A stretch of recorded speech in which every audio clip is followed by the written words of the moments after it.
Hello everyone. तो आज जो हम पढ़ने जा रहे हैं वो क्या है, जो है trick to learn IR frequencies. इसमें देखो ज़्यादा कुछ हमें याद नहीं रखना है, बस हमें फ्रीक्वेंसीज रेंज याद करनी है।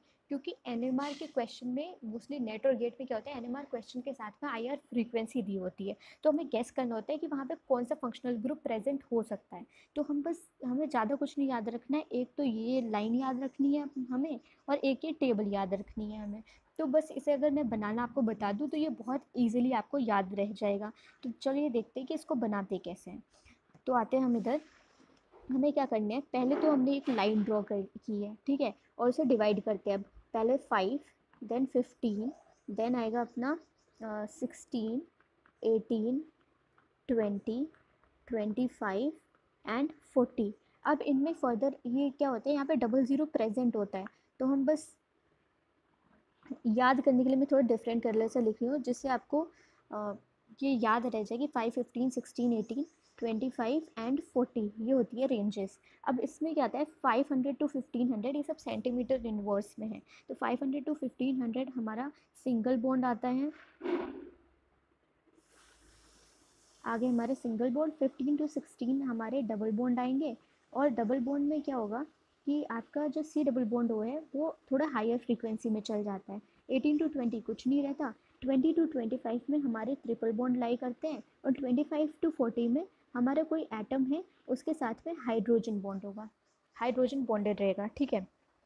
तो फर्दर अब हम देखते हैं कि 500 टू 1500 में थोड़ी डिटेल में देखते हैं कि क्या क्या आता है। तो 500 टू 1500 में क्या होता है कि इसमें आते हैं हमारे carbon carbon single bond, then carbon nitrogen single bond and then carbon oxygen, ठीक है। बाकी हम कार्बन कार्बन को थोड़ी और डिटेल में देखते हैं। कार्बन कार्बन में क्या होता है, अब इनमें होते हैं हमारे फर्दर sp3 होता है, sp2 होता है एंड sp होता है। तो हमारा sp3 जो होता है, अब इनका अगर रेंज याद करें, बस यहाँ पे 11, 16, 21, ठीक है। यहाँ पे लिखो 50, यहाँ पे लिखो 50, और यहाँ पे लिखो 100। ये हो गए हमारे sp3, sp2 and sp carbon carbon का बॉन्ड का रेंज। फिर हम नेक्स्ट में आते हैं। अब नेक्स्ट में क्या है, नेक्स्ट में है हमारा 1500 टू 1600। तो हमने देखा इसमें क्या है, अपने डबल बॉन्ड है। तो इसमें क्या आता है, एक कार्बन डबल बॉन्ड कार्बन आता है, कार्बन डबल बॉन्ड नाइट्रोजन आता है, और हमने देखा कार्बन डबल बॉन्ड ऑक्सीजन इस वाले में आ जाता है। तो ये carbon double bond oxygen carbonyl में भी प्रेजेंट होता है, और ऐसे डेरिवेटिव्स में भी प्रेजेंट होता है। थोड़े ज़्यादा कंपाउंड आ गए इसमें, तो हम इसे नेक्स्ट टेबल में देख लेंगे, ठीक है। अब हम फर्दर आते हैं। तो फर्दर अपना है 2000 टू 2500। तो देखो इसमें क्या क्या आता है, ट्रिपल बॉन्ड लिखा है मैंने, तो मतलब कार्बन ट्रिपल बॉन्ड कार्बन आएगा, कार्बन ट्रिपल बॉन्ड नाइट्रोजन आएगा, और एक और आ जाएगा इसमें कार्बन डबल बॉन्ड, इधर सल्फर रहेगा और इधर कोई और ग्रुप प्रेजेंट है जिसको वाई से इंडिकेट कर रही हूँ मैं। नेक्स्ट क्या देखते हैं, अगर इनका, हाँ, इन दोनों का आप डायरेक्ट फ्रीक्वेंसी याद रख लो, क्योंकि एक बार नेट में इसके क्वेश्चन आ चुका है। तो कार्बन ट्रिपल बॉन्ड कार्बन क्या होता है, 2150, 2250 होता है कार्बन और नाइट्रोजन का ट्रिपल बॉन्ड, मतलब साइनाइड एक तरीके से। फिर आ गया अपना 2500 टू 4000। तो इसमें क्या आता है, अपना CH आता है, फिर इसमें NH आएगा, और NH के बाद फर्दर क्या होगा, OH आ जाएगा। अब इनका भी फर्दर डिवीजन देख लेते हैं। तो फर्दर में क्या देखोगे आप, CH और OH का हम देखेंगे। तो देखो जी, इनको देख लो आप, बस हो जाएगा फिर।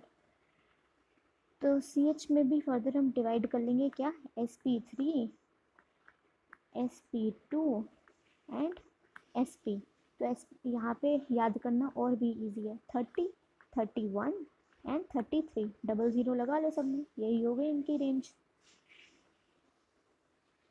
वैसे ही अब हम OH का डिवीजन देख लेते हैं। तो OH में भी हमें 3 देखने हैं, ठीक है। एक तो फ्री OH हो गया, एक क्या हो गया, हाइड्रोजन बॉन्डेड वाला OH हो गया, और एक कौन सा हो गया, कार्बोक्सिलिक एसिड वाला OH हो गया, मतलब COOH में जो OH होता है। तो इस ये जो होता है ये 3600 अप्रॉक्सीमेटली होता है, ये 3300 याद रख लो। वैसे बुक्स में क्या दिया होता है, 34 तो 35 दिया रहता है। वैसे ही एसिड में क्या होगा, एसिड हमारा होता है 24, थोड़ा इनका वाइड रेंज है, तो 24 से 3000 ये हो जाता है। तो देखो इतना आपको याद रखना है, ये बहुत सारे ग्रुप्स की आपको फ्रीक्वेंसीज याद हो गई। अब हम नेक्स्ट देख लेते हैं। नेक्स्ट आपको क्या करना है, ये ऑर्डर आपको याद रखना है, ठीक है।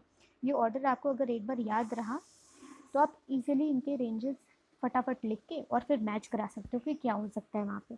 तो क्या करना है आपको, यहाँ पे आप 18 से स्टार्ट करना, 18 टू 18 लिखना, फिर यहाँ 18 लिखना, यहाँ पे 17 कर दो। अब बाकी आगे आप 17 लिखते जाओ, ठीक है। लिख दिया 17, ये भी 17, ये भी 17 और ये भी 17, ये 17 यहाँ पे चेंज कर दो आप 16, देन ये 16 टू 16, ठीक है। फर्दर क्या करना है आपको, हाँ एक बात अब आपको याद रखनी है। क्या याद रखना है कि ये जो यहाँ से लेकर के यहाँ तक है, इनमें 20 का गैप होगा। अभी क्या बोल रही हूँ मैं, अभी आप आगे समझोगे।